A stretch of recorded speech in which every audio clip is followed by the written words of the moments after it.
Greenlights, by Matthew McConaughey. Introduction. Let me tell you a story. It's a Wednesday night, 1974. A man named Jim gets home from a long day's work. He's a big man, 6'4", greasy blue work shirt, hungry. He sits down at the dinner table in his undershirt, and his wife, Katie, shoves a plate of reheated food in front of him. "More potatoes, honey," he says, head down, digging in. His wife looks at him, a fire in her eyes. "Sure you want more potatoes, F.A. man?" she barks. The air gets thick. Jim keeps eating. "Look at you," she keeps on, "that fat belly of yours." "Sure, eat up, fat man." She scrapes a mountain of mashed potatoes onto his plate. And that was it. Boom. The dining table flips into the ceiling. The man stalks his wife across the kitchen. She runs for the wall-mounted phone to call 911, but before she can, she grabs the receiver and rakes it across his brow. Blood is everywhere. His nose is broken. She grabs a 12-inch chef's knife. "Come on, fat man," she dares him. "I'll cut you wide open." He grabs a bottle of Heinz ketchup, unscrews the cap, and brandishes it like a sword. Like a matador, he starts flinging ketchup at her, dodging her slashing knife. "Touché," he says. Around and around they go, a bizarre, violent dance of blood and condiments, until finally, exhausted and covered in ketchup, she drops the knife. He drops the bottle. They stare at each other, panting. And then, something shifts. They move toward each other, falling into a raw, animal embrace. They drop to their knees on the bloody, ketchup-covered kitchen floor, and they make love. That scene, as wild and shocking as it sounds, is the key to understanding one of the most unique and insightful books of our time.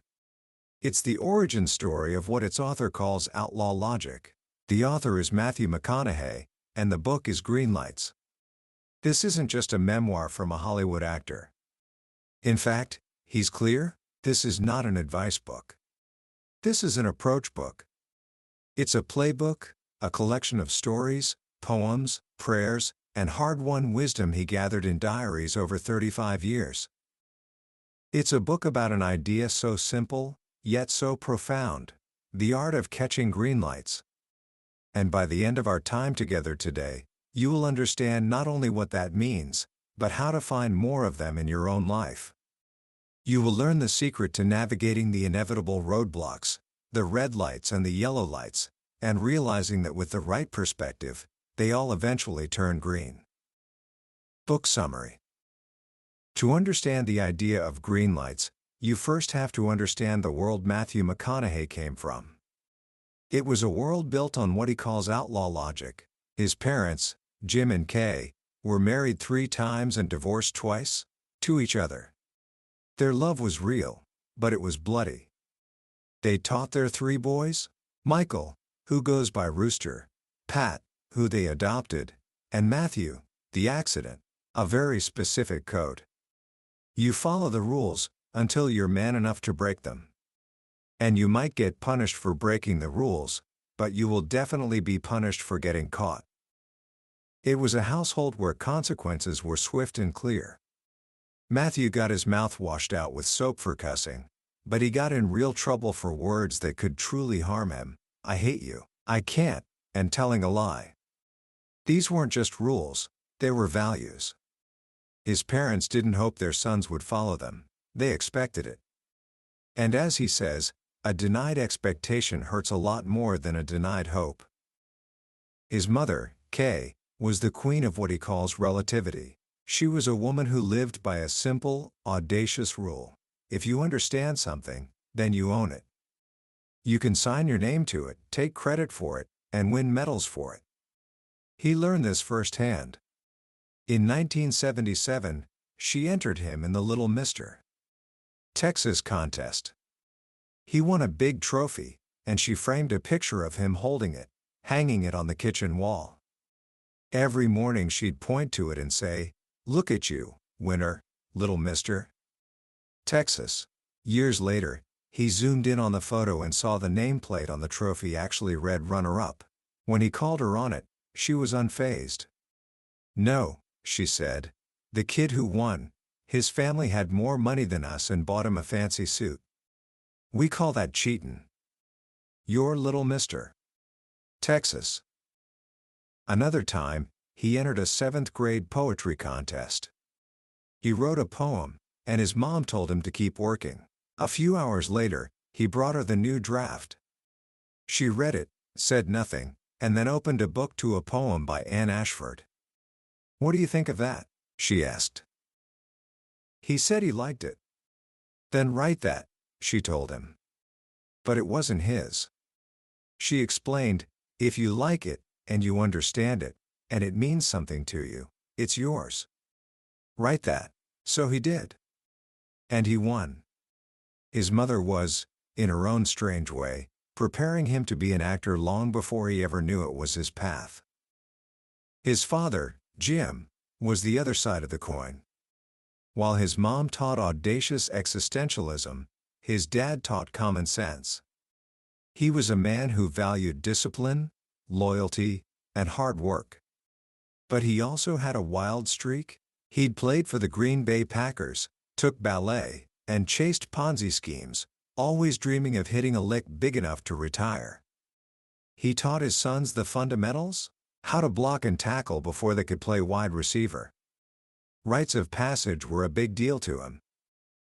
His oldest son, Mike, or Rooster, had his rite of passage one night in the barn behind their house. His dad, after a few beers, tried to bully him into stealing a truckload of pipe from a man who was now Rooster's biggest client. Rooster refused. So his dad took off his shirt. "You think you're man enough not to listen to your old man?" he challenged. "You gonna have to whoop him to prove it." A brutal fight broke out. Rooster was smaller, but he was scrappy. He used a 2x4. He threw gravel in his dad's eyes, but Jim kept coming. Finally, Rooster knocked his father out cold with the 2x4. When his dad came to a few minutes later, he wasn't angry. He had tears of pride in his eyes. He pulled his son into a bear hug and said, "That's my boy, son, that's my boy." From that day on, they were equals. Mike had passed the test. Matthew, on the other hand, had his own test, and he failed it. One night, he and a friend stole a pizza. His dad found out and gave him a chance to come clean. But instead of admitting it, Matthew lied. He doubled down on the lie, digging his own grave. The back of his father's hand crashed across his face. He hit the ground, not from the force of the blow, but from the shame. His dad stood over him, heartbroken. "You lied to me, son," he said. Stealing the pizza was no big deal. The lie was everything. He had his chance at his own rite of passage, but he choked. He pissed his pants and failed the test. It was a moment of cowardice he would regret for years. This upbringing, a cocktail of love, violence, outlaw logic, and unwavering values, is the soil from which the philosophy of Greenlights grows. A green light, McConaughey explains, is a sign that means go. It's an affirmation, a success, a gift, a fresh start. We love green lights. They're easy. They say yes. But then there are yellow lights and red lights. They are the cautions, the detours, the full stops. They're failures, heartbreaks, sickness, and pain. We don't like them. They slow us down. They say no. But here's the secret: green lights can also be disguised as yellow and red lights. And yesterday's red light often leads us to tomorrow's green light. The problems we face today can become blessings in the rearview mirror of life. This is the art of living, he says. It's about getting relative with the inevitable. The arrival, death, is inevitable. But the approach, life, is relative. It's our story to write. McConaughey learned this lesson in the most profound way possible during what was supposed to be the adventure of a lifetime. After high school, he decided to be an exchange student in Australia. His host family, the Dooleys, wrote to him beforehand, saying, "We live in paradise. Near the beach, on the outskirts of Sydney." It sounded perfect. The reality was a slow, bizarre descent into a kind of suburban hell. The outskirts of Sydney turned out to be a dusty, isolated town called Warnervale, population 305, a full 2 hours from the city. The Dooley family themselves were peculiar. The father, Norval, was a short, stout man who spoke with a fake English accent to sound more proper. The mother, Marjorie, had a severe spinal deformity. And the son, Michael, greeted him with stiff arm slaps to the back while chanting, "My little brother, my little brother." This wasn't paradise. It was the Twilight Zone. A few days in, Norval pulled him into his office for a lecture. The offense?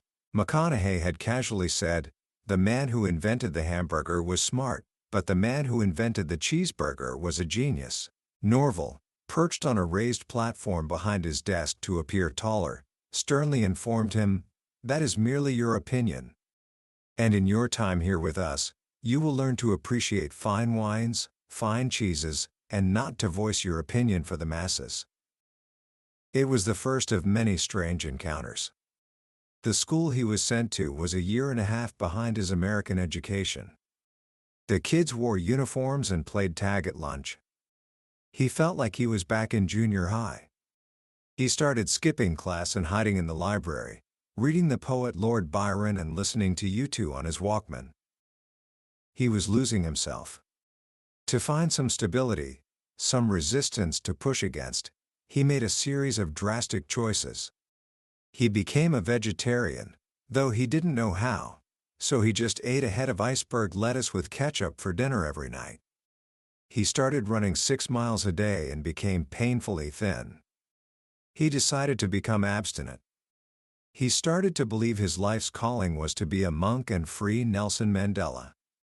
He was writing 16-page letters to himself, his handwriting growing smaller and more meticulous by the day. He was going crazy, but he kept telling himself it was just cultural differences. The breaking point came one night at the dinner table. Norval announced, "Matthew, Marjorie and I have decided that for the duration of your stay here, you'll refer to us as Mom and Pop."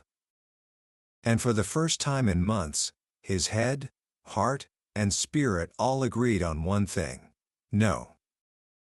"Thank you," he said calmly, "but I have a mom and a dad. And they're still alive." Norval snapped back, repeating the demand. Matthew said nothing. He finished his lettuce, washed the dishes, and then, looking each of them in the eye, he said, "Good night, Norval. Good night, Marjorie." In that moment of defiance, he found his anchor. He had drawn a line. This was not a cultural difference. This was about his identity. The next morning, Marjorie was shrieking, "He won't call me." He knew he had to get out. After a dramatic confrontation where McConaughey punched a hole through a door, he finally moved in with another, saner family. On his last night in Australia, a year later, his new friends were throwing him a farewell party. One of them, Connor, blurted out, "Hey, Maka, how in the bloody hell did you live with the Dooleys for that long?" The whole room erupted in laughter. "I mean, they're out of their bloody minds," Connor hooted. He was stunned. "You motherfuckers, you knew all along, and you let me stay there?" They laughed even harder. And then, he started laughing too. It was a big Australian prank. But that year, that torturous, lonely, living mental hell, was one of the most important sacrifices of his life. Before Australia, he says, he was never an introspective man. In that isolation, he was forced to look inside himself for the first time. He lost all his crutches, no parents, no friends, no truck, no most handsome award. He was forced into a winter. And in that winter, he found himself. That brutal red light, in the rearview mirror, had turned into a massive green light. This idea of finding yourself by first eliminating who you're not is a recurring theme. He tells a simple but brilliant story from his senior year of high school. He was on top of the world, straight A's, dating the best-looking girl in school, and driving a truck he used to take girls mudding in. He was the fun guy, the guy who gave effort. Then he saw a candy red 300ZX with T-tops. He traded in his truck. He had a sports car. He started parking it way in the back of the school lot so no one would dent it. He'd just lean against it, thinking he was so cool. But then something changed. The girls weren't digging him anymore. They went mudding in someone else's truck. He wasn't getting dates. He'd lost his mojo. Then it hit him. He wasn't the fun guy anymore. He was the guy who leaned. He had gotten lazy, relying on the red sports car to do the work for him. He had outfoxed himself. The next day, he went back to the dealership and traded the sports car back for his truck. And just like that, he was back. He had to eliminate who he wasn't, the guy who leans, to remember who he was. This process of elimination guided him to his true calling. He was in college, pre-law, but it didn't feel right. 4 years of undergrad, 3 more of law school. He wouldn't even start making his mark until he was almost 30. He didn't want to miss his 20s preparing for the rest of his life. A few hours before a final exam, instead of studying, he found a small paperback book at the bottom of a stack of magazines. It was called The Greatest Salesman in the World. He started reading and couldn't stop. He was high on the story. He knew it had found him for a reason. The book's first lesson was, "I will form good habits and become their slave," and in that moment, he realized it was a bad habit to keep lying to himself. He didn't want to be a lawyer. He wanted to tell stories. He had to call his dad. He was terrified. He was groomed to be the family's lawyer. Film school? In their blue-collar world, that was a radical, irresponsible idea. He paced his dorm room, sweating, before finally making the call. "Pop, I don't want to go to law school anymore. I want to go to film school." Silence. 5 long seconds. Then, his dad's voice came through, kind and inquisitive. "Is that what you want to do?" "Yes, sir. Dad, it is." Another 5 seconds of silence. Then, the 6 words that changed his life. "Well, don't half-ass it." It was more than a blessing. It was validation. It was rocket fuel. It was a green light. His journey into acting began with a chance encounter. A friend introduced him to a casting director named Don Phillips at a hotel bar. They hit it off, got kicked out together, and on the cab ride home, Don told him about a small part in a movie he was casting. The movie was Dazed and Confused. McConaughey got the script. The character's name was Wooderson. He was a guy in his early 20s still hanging out with high school kids. And then he read the line, the launchpad line that sent him into flight. "That's what I love about these high school girls, man. I get older, they stay the same age." That line opened up the entire character. He thought about his older brother Pat, back in high school, the coolest guy he ever knew. He saw Pat leaning against the wall in the smoking section, cooler than James Dean. And from that image, Wooderson was born. He got the job. He was only supposed to be there for a makeup and wardrobe test one night, not to act. But the director, Richard Linklater, got an idea. He asked McConaughey if Wooderson might try to pick up the red-headed intellectual girl. McConaughey said, Gimme 30 minutes. He took a walk to get into character. Who's my man? What do I love? I love my car. Well, I'm in my '70 Chevelle. That's one. I love getting high. Well, Slater's riding shotgun and he's always got a doobie. That's two. I love rock and roll. Well, I've got Nugent's Stranglehold in the 8-track. That's three. Then he heard action. He looked across the parking lot at the redhead and thought, and I love chicks. As he put the car in drive, he said to himself, well, I've got 3 out of 4 and I'm headed to get the 4th. Then, he said it aloud. All right, all right, all right. Those were the first 3 words he ever said on film. A character that had only 3 scripted scenes ended up working for 3 weeks. Greenlight. But just 5 days into shooting, he got a call from his mom. Your dad died. His knees buckled. It was impossible. His dad was an immovable force. But his dad had always said, boys, when I go, I'm gonna be making love to your mother. And that's exactly what happened. He had a heart attack when he climaxed. He called his shot. Losing his father was Matthew's most seminal rite of passage. No more safety net. It was time to grow up. It was then that a new mantra came to him, one he carved into a tree, less impressed, more involved. All the things he had been looking up to in awe suddenly came down to eye level. All the things he had looked down upon suddenly rose up. The world was flat, and he was looking it in the eye. He immortalized this feeling on the set of Dazed and Confused just a few days later. In a scene that Linklater created for him, he tells the character Pink, you just gotta keep livin', man, L-I-V-I-N. Just keep livin'.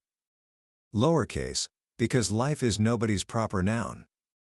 And no G on the end, because life is a verb.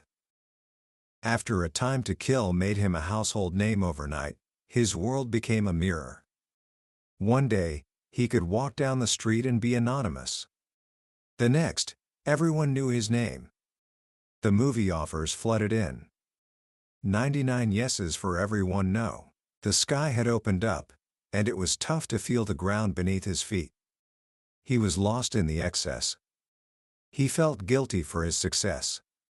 So he took a walkabout, a trip to a monastery in New Mexico to find some gravity. He confessed his darkest thoughts to a monk named Brother Christian for 4 hours straight. When he finally finished, weeping, he waited for judgment. Brother Christian, who hadn't said a word, just looked him in the eyes and whispered, "Me, too. Sometimes, you don't need advice. You just need to hear you're not the only one." But the success kept coming, and with it, a new challenge. He became the rom-com guy. As he puts it, he took the baton from Hugh Grant and ran with it. He was the shirtless, on the beach guy. And he enjoyed it. The paychecks rented the houses on the beaches he ran shirtless on. But eventually, he grew uneasy. He felt like an entertainer, not an actor. The work wasn't feeding his spirit anymore. His life off-screen, the travels, the adventures, felt more vital than the characters he was playing on screen. He was bored. So he made another radical decision. He told his agent he was done with romantic comedies. He was going to hold out for the dramatic work he craved. It was a huge risk. In Hollywood, if you pass on too many projects, they may stop asking. The offers kept coming. One for $5 million. He passed. They offered $8 million. Nope. $10 million. No thanks. $12.5 million. Not this time. Finally, they offered $14.5 million for a rom-com. He paused. He reread the script. And he says, you know what? It was a better script. It was funnier, more dramatic. It was the exact same script, of course, but the money made it look better. He declined the offer. For 20 months, nothing. Hollywood got the message. No rom-coms came in. In fact, nothing came in. He was out of sight, out of mind. It seemed he was forgotten. But he held his ground. It was a period of delayed gratification, he says, an investment in his soul. And then, something amazing happened. By saying no to what he was, he became a new, good idea. He had unbranded. He was a rediscovery. And the offers that came in were the ones he'd been waiting for. The Lincoln Lawyer. Killer Joe.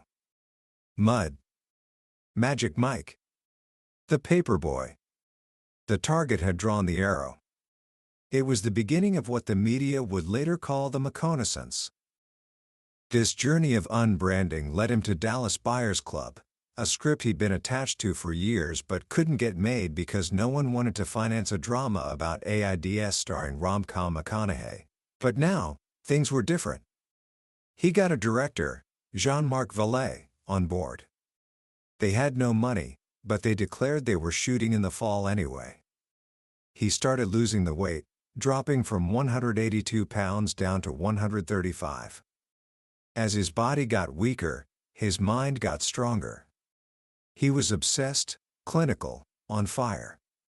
8 days before they were supposed to start shooting, they finally got a budget, not enough, but just enough to get in the game. They made the film in 25 days. And for that role, he won the Oscar for Best Actor. He had taken the hill. Greenlight. Throughout this entire journey, another story was unfolding, the one he always knew he wanted most. In 2006, he had a wet dream. But this time, he was an 88-year-old bachelor, sitting on his porch, surrounded by 22 women and 88 children. They were all his. And he was at peace. The dream told him it was okay if he never got married. The one thing he always knew he wanted to be was a father. So he surrendered. He quit looking for the one. And then, she came. He was at a club on Sunset Boulevard when he saw her, Camila Alves. She was, he writes, defying gravity. He walked over, introduced himself, and made her the best margarita he's ever made. She wouldn't go home with him, but her car got towed. He offered her the guest room. He snuck down twice that night to check on her. He got kicked out both times. The next morning, he came downstairs to find her holding court in his kitchen, laughing with his friends like she'd known them for years. 14 years later, she's still the only woman he's ever wanted to take on a date, sleep with, or wake up next to. His son, Levi, was born at 6:22 p.m. His favorite Bible verse is Matthew 6:22. The Apostle Matthew was also known as Levi. On that day, he became a father. He had made it. Man is never more masculine, he writes, than after the birth of his first child. Your senses are aligned, your intuition is in tune. You can tell the future, because for the first time, you are living for it, and it is living for you. Commentary. So what can we take away from this incredible journey? What is the core lesson of Greenlights? I think it's about the profound power of perspective. Life isn't about getting a perfect, uninterrupted run of green lights. That's a fantasy. Life is full of traffic, of yellow lights that make us pause, and red lights that stop us dead in our tracks. The art of living, as McConaughey would say, is about how we deal with them. It's about recognizing that a red light isn't always a punishment. Sometimes, it's a gift. The year in Australia was a brutal red light, but it forced him to find himself. Walking away from the rom-coms was a self-imposed red light, but it led to the most creative and fulfilling period of his career. The book is a powerful argument for accountability. It's about taking ownership of your story. You are the author. You can turn the page. You can get relative with the inevitable. You can't control the outcome of every situation, but you can always control your approach. You can persist, you can pivot, or you can concede. The secret to satisfaction lies in knowing which one to do, and when. So how can you start catching more green lights in your own life? Here are a few simple ideas from the book. First, keep a journal. McConaughey has been keeping one for over 35 years. He calls it catching clues to the riddle of life. Don't write to remember, he says. Write to forget. Write down your successes and your failures, your joys and your sorrows. Get it on the page so you can get it out of your head and move forward. It's how you'll find your own patterns, your own truths. Second, identify your red sports car. What are you leaning on right now that's making you lazy? What superficial thing has replaced your true hustle, your authentic self? It might be a reputation, a relationship, or even a limiting belief about yourself. Have the courage to trade it back in for your truck, the thing that requires effort, but makes you feel alive. And third, schedule a walkabout. You don't have to go to the Amazon or wrestle a champion in Mali. A walkabout is about creating space. It's about putting yourself in a place with decreased sensory input so you can hear your own signals again. It could be a weekend camping trip, a long solo drive with no destination, or even just an hour in a quiet park without your phone. Check out, so you can check in. That was a summary of Greenlights by Matthew McConaughey. We've explored the main highways of his philosophy today, but I'll be honest with you, a summary is like looking at a map of a beautiful country. The real magic happens when you actually travel there yourself. It's in the quiet moments, when a particular story or a simple phrase hits you in a way you didn't expect. This summary is designed to help you decide if this book is worth your time. If anything we've talked about today has stirred something in you, if you feel that call to be a little more of an outlaw in your own life, then I truly encourage you to grab a copy. Reading it isn't just about learning, it's an experience, a conversation with a fascinating mind that can genuinely change the way you see your own road ahead. The link to the book is in the description below. Also, if you found this journey valuable, please take a moment to hit that subscribe button. That way, you won't miss our next exploration into another life-changing book. Every week, we open up a new world of ideas, and by subscribing, you ensure you're part of the conversation. Let's keep learning and keep growing together.